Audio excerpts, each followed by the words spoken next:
everyone, welcome back to my channel. This is Coffee with Katie. I have a Starbucks drink. I made a quick stop at Barnes & Noble on my way home from work, and that's why the light is so bad. I had to film this in the evening because I'm playing a little bit of catch up from being out of town. But they had this like St. Patrick's Day themed matcha with peppermint and vanilla, and it's really good. I really like it. Anyway, I just got back from Hawaii, and so I needed to play a little bit of catch up. I did some pre-filming, still playing a little bit of catch up. So today's video is going to be my February reading wrap up. I ended up reading quite a few books in February, so just grab a drink, hang tight. So the first book that I read in February, or rather finished in February, was, of course, A House of Flame and Shadow by Sarah J. Maas. This is a chunky book. It took me a little while to get through it because I actually didn't have a lot of time to read during the period when I was trying to get it done. But I did finish it. Look at me go. Reading the Sarah J. Maas books with the masses. Oh, did not mean to make a joke like that. Anyway, it is finished. I have a lot of mixed thoughts on this. I may do a video of me like kind of ranting / just like word vomiting my thoughts. I liked this. I think I liked this more than the other books in this series, despite hating the cliffhanger of book 2 and not really liking where the story was headed. I did enjoy this. This, I guess, is a spoiler, but if you have no context, I think it's okay. But I actually enjoyed the parts of the crossover and found myself really invested in those chapters. But that's probably because of what the crossover was, because I really like that. And I can also see how it pushed the plot forward for the other series, right? I'm not gonna lie though. Bryce got on my last nerve. Because I feel like in the other one, she's kind of a girl boss, you know, she's kind of, at least in the first one, I liked her in the first one, right? Because she's a girl boss, she's smart, everyone underestimates her and she uses that to her advantage. Like, there's a lot of things about the first book that were really interesting about her. But I feel like as the series went on, she's like cocky, kind of stupid, arrogant. Like, I just didn't like how she continued. So she got on my last nerve so many times in this book. And I did like the end and what happens and how it kind of like wraps up, you know? But I also stand by what I said about Sarah J. Maas writing series. I said this when I finished the Akatar series, and I'm saying it now with the Crescent City series, where you have like a full-blown war, battle, things are happening, and no one seems to die. No one important seems to die. And I'm just like, that's not realistic. It's not realistic for you to have war upon war upon war and showdown and all these inconvenient things that happen to you and betrayals and battles, and not one important person dies or like beloved character dies. Not one. I just can't. Do we prefer that they don't die? Of course. Is it realistic? Absolutely not. So I really don't like that. But that being said, I enjoyed this honestly a lot more than I thought I would. I was excited. I was going to be in the hype with everyone else. But this hasn't been my favorite series of hers at all. I do like the world. I think it's interesting. Some of the characters seem to like drone on and you get this POV and you're just like, oh my gosh, when can we get the other POV? Even with all of that, I enjoyed this a lot more than I thought I was going to. And it was, I think part of it was that it was really fun knowing that I was reading it alongside thousands of other people. Like, that's just a fun thing to do. And that's kind of why it's fun to get into these on release day and just like go through it. I did like that. That camaraderie was fun. I ended up giving it 4 stars because I did enjoy it. I just had qualms. Curious to see what she's gonna come out with next and where it's gonna go. I could definitely get into more of my thoughts and whatever about this if you would like to hear it. I'm sure other people have given you thoughts that are better than mine, but if you would like to hear my ranting, my opinions, my thoughts, what have you, let me know. Holding that book is hard on my palm. The next one that I was able to read was A Lady's Guide to Fortune Hunting by Sophie Irwin. And this was so cute. I really, really liked it. I really enjoyed it. It was really sweet and funny and good. The drive of the eldest sister to provide for her family in juxtaposition to an older brother trying to protect or wanting to protect his family from fortune hunters was just really fun. It was a really fun premise and fun to get their banter and their dialogue and their opposing views. I enjoyed Kitty, the main female character, trying to navigate society, but also standing her ground in a lot of ways and standing out. She was able to kind of like try to conform to society in a way that she wasn't an outcast and wasn't like, oh, you're ruined, you're never going to be a part of society, but also still able to stand out and do things that other people wouldn't do in the society. I enjoyed that. I thought she was a fun character to follow. The banter between Kitty and James was fun, and I like how the story played out. And honestly, this really reminded me of Pride and Prejudice with a slight direction shift. It just goes a slightly different direction, but it's very similar vibes with like the stoic male that is like secretly kind of pining, the female that's trying not to get ruined but trying to make a way for herself, but also doesn't think she'll ever find love. Like, there's just several parallels that can be drawn between the two. That was really interesting, even though technically I've never finished reading Pride and Prejudice, but I watched the movie like a million times, and that's where I'm getting the vibes from. I'm really glad I loved this because I did buy the second one already from Illumicrate, Crate, but this was very good. If you've been sleeping on it, I would suggest picking it up. If I remember correctly, I'm pretty sure this is true, this was not spicy at all. It's more of a like closed door fade to black type of situation, and I actually really appreciated that. So I really liked this. I would recommend it. It was very fun, and I gave that 4.5 stars. And then I read A Spinster's Guide to Danger and Dukes by Amanda Collins, and I really enjoyed the series so far. This is book 3 in the Ladies Most Scandalous series. And I liked this, probably not as much as I thought I was going to, but I still really, really liked it. I did give it 4 stars. I loved the Duke character from the series of the books prior. I really liked him. I just thought he was one of those fun characters where he's like painted as a playboy, but stoic and doesn't really care for women, but then maybe he cares for one woman. Like, I just think that character's fun. So when we first met him in the second book, I really enjoyed him. While there was still banter, and I loved that Poppy did not give a crap what society thought about her, it seemed that there was not as much banter as I was originally anticipating. But that's okay, it was still enjoyable, still good. The crime and mystery element was still woven into the story as it has been for the rest of the series, which I very much enjoy. I like that they throw those elements in there, so there's something else for you to get into when you're reading these books. And overall, I continue to really enjoy this series, and I'm excited for the next one because I think the next one comes out in March. If not March, I think it's April. Let's see. It does! It comes out at the end of March, so I'm all ready for it. And then I read a children's book. So I've only done this, I've never really done this before, but on NetGalley you can review ebooks, and I'm not a big ebook person. I just struggle to get through them. I don't know what it is, but I just can't. Audiobooks, physical books, and even then physical books I read slower than audiobooks, but I just struggle with it. And for some reason, these two, I did a NetGalley review for one last month, and this month I did one again, because these two just kind of stood out to me and I was curious. So I did a review for this one as well, and it is called You Grow Girl, and it was about plants, and I just had to know, it looked cute. This was, it was cute. The illustrations were really fun, really pretty, beautiful, full of plant puns. But it wasn't, I would not say it's like a plot-based children's story, you know, or the crocodile that should never skip breakfast, that book where he's like, he skips breakfast and he has a crisis.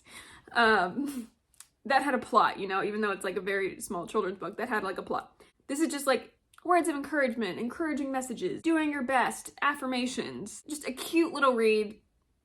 Nothing special, but it was really adorable. If you like have a child you would like to give that to. It says a sweet and punny springtime encouragement book for kids. That's what it is. It was cute. You should buy it for your niece or nephew or something. It was fun. I gave it 3 stars. I feel weird reading children's books, but there you go. And then I read Practice Makes Perfect by Sarah Adams. This is book 2 in the When in Rome series. I did not read book 1. You do not have to read book 1. I didn't. Because I saw this on the Goodreads Choice Awards in December, when I filmed that video, and I saw this and I had to read it. It was set in Kentucky. I'm from Kentucky. He's got a sleeve of tattoos. She runs a flower shop. He's a bodyguard. Everything about this, I was like, I have to know what this is. I am so curious because contemporary is not usually my thing. And I really liked it. It was exactly what I was hoping it was gonna be. I really enjoyed it. I don't think I'll go back and read the first one. I might at some point because this is the couple that I was interested in. But this is just so cute and what I wanted it to be, especially in February when I was looking for those vibes. Will Griffin is 100% my type, and I thought I would really enjoy this story with the flower shop girl meets the bodyguard. She's like from a small town. He's not. He's like an adventurous, thrill-seeking type of person. He doesn't really have family ties. He doesn't tie himself down. He doesn't like love anyone. He doesn't let himself get attached, I guess is a good way to put it.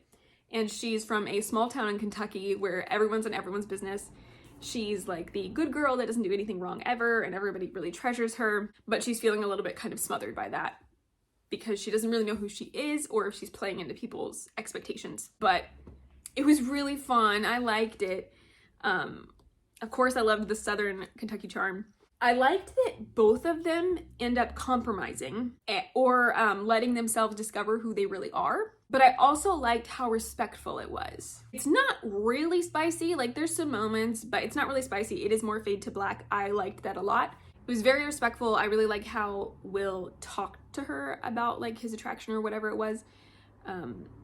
It was just a really cute book. And I don't know if I'll, like, if she comes out with more books in the series, I don't know if I'll necessarily read them because this is the couple that I was interested in. But I really enjoyed it. If you've been wanting to read it, I would recommend it. If you like contemporary romance and it sounds like your thing. I gave it 4.5 stars, so that tells you something. Also, I love tattoo sleeves. The next one I read was an audiobook that I got from NetGalley in exchange for my review. And it is called Every Duke Has His Day by Suzanne Enoch. And again, I picked this up because I thought it would be cute, fun. I really like reading historical romance. But it's more of like certain types of like funny historical romance or feministic historical romance. Not just all historical romance, at least I think. That's kind of the niche I found myself in. And I saw this and it was about dogs and it looked cute. And so I was like, oh, I'll give it a shot, you know, who knows. At first it took me not very long, but just a tiny bit to get into it. But then once I did, I was in it. Thankfully, I was on a plane so I could finish it in like one go. But this is 101 Dalmatians meets historical romance. It was so cute. Apologize if it just got darker. They're about to have a play date. It's about two people having an unfortunate meeting incident in a park with their identical poodles where they accidentally take the wrong one home and they're both dog-napped by a terrible man's plan. And they team up to rescue their dogs and then growing closer together ensues. So I just really like that. I have a dog, clearly, and the idea of somebody stealing him is horrifying. If somebody stole my dog, I would be distraught. And the idea of bonding with somebody else that's kind of upset about that too, and then you find them together, you go on this like journey and you grow closer as you're trying to find the dogs. Precious, precious. Yes. 101 Dalmatians meets historical romance. Yes. I loved that they bonded in a desperate search to get their dogs back. Peter can go kick rocks. This is better than I originally thought it would be, and I really enjoyed it. So if you like historical romances that are kind of funny, I would check this out. It was enjoyable. I gave it 4 stars. Also, the main male character, I think, is being portrayed, if not overtly, slightly as neurodivergent. And then I finally finished The Gentleman's Gambit by Evie Dunmore. If you've been here for a while, you know how much I love Evie Dunmore and how near and dear she is to my heart. Sorry if you can hear my neighbor or somebody outside. I love the way Evie Dunmore writes. I love what she writes about. It's always so personal and emotional for me. So many emotions. Evie Dunmore gets me in the feels every time with this series, with every book. Each book kind of focuses on a different struggle of women and feminism that I relate to, and it's always so deep, important, heartbreaking, and yet at the same time encouraging. Like, I don't know how she does it, but like it just gets me every time. It's very cathartic, I guess. The main female character in this, Catriona, has neurodiversity, and I appreciate that as someone that has sensory issues. And I love that it not only touched on that, but also that the idea that women are only valuable for what their bodies can do, not their minds, like childbirth rather than research, at least in this time period, but probably still now too.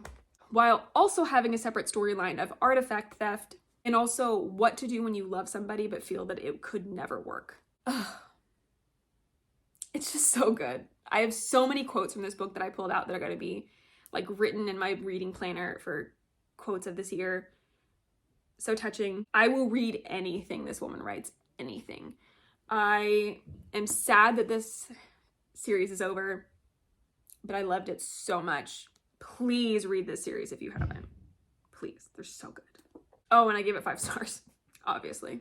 Next book that I was able to read was A Fragile Enchantment by Allison Saft. This was in my Buzzword book challenge. This was the book for February, which was enchantment for like a positive word. This book was cute. I liked it. I didn't love it. I liked the setting of historical romance meets fantasy. I was very intrigued with that. I was really interested in the idea of the dressmaking being magical and how she can like sew magic into the clothing and present results because of that. Like she can sew a coat and then the coat will project what she wanted it to project. Like it's really interesting. And there's a dislike to love forbidden romance type of a plot. Overall, I liked it. I had a few qualms. A few qualms I had were I wish there had been more detail about the magic system. There was plant magic. The prince can like grow plants and flowers. Maybe that's a spoiler, so sorry. One character seemed to have like some fire abilities, but the female main character, like I said, had this special, really special magic that she's the last of her kind with this magic, so it will die with her. And I wish we had got more of how the magic works, or just the magic being more part of the story in general. Like obviously she's doing it, but it wasn't the focal point. It's like she's doing it in the background. She's like talking about it. You're like in her head while she's doing it, but it's not like, and this is how this magic works and blah, blah, blah. And it's not like laying it out for you. It's kind of more magical realism, but not completely just like, whoop, this is happening, you know? Another thing was that the plot was mostly about the romance. Understandable, it's like a historical romance, which is fine, but I didn't understand how the big problem in the book that they uncovered even got solved, really. It seemed almost pointless. And it's hard for me to describe that without like going into the plot in depth, you know? I also really dislike the infidelity trope and situations where you want to cheer on the person that's cheating, betrothed, whatever. You want to cheer on the person that's the other woman, and it just feels wrong.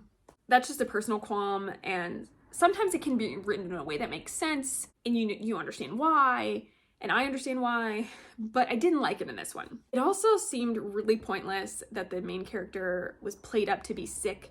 She's kind of played up to be sick and that her days are numbered, but that like was kind of like a non-issue again. So I feel like the stakes weren't as high as they were trying to be, but I liked it. I think if you're interested in it, give it a shot. I think I gave it 3.5 stars, so it's between 3 and 3.5 stars, honestly. But if you're curious about it, give it a shot. And the last book I was able to read was Poison Study, just in the nick of time, by Maria V. Snyder. This was on my Sprayed Edges bookshelf challenge that I've been trying to get through continually.